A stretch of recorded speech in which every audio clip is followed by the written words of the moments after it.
Okay guys, so this is a video on how to use the palming method for gear changes. If you find that you're struggling to find the gears on your driving lessons, this method might help you. You can just take a natural grip. For many people that works, but for some people using the palming method will mean that you're less likely to get a wrong gear.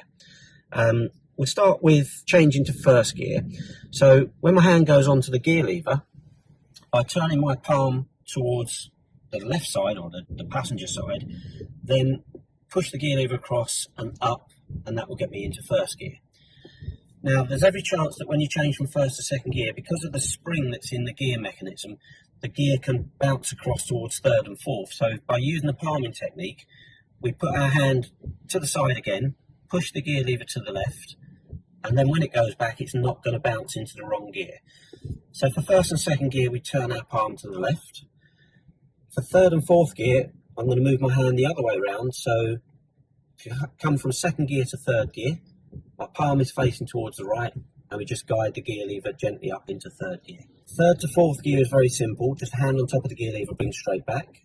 For fourth to fifth, we go back to the palming method. So palm facing towards the right, gear lever into neutral, push across through the spring and up into fifth gear. So reverse gear can be different on each car. On this car, which is the Vauxhall Corsa, you can see by looking at the top of the gear lever that it's on the right hand side and down at the bottom. There's no buttons to press in on my car. Some cars have a button to press in or a collar to lift up before you're going to get into reverse, and sometimes you find your reverse is actually on the other side next to first gear. But for this car, going into reverse gear, I've put my clutch down, hand onto the gear lever. I'm going to turn my palm to the right, push the gear lever over as far to the right as possible, and then bringing it back down into reverse. So thanks for watching. Please give us a like and share if you enjoyed the videos, and subscribe for more. If you've any questions, please let us know in the comments, and we'll see you on the next video.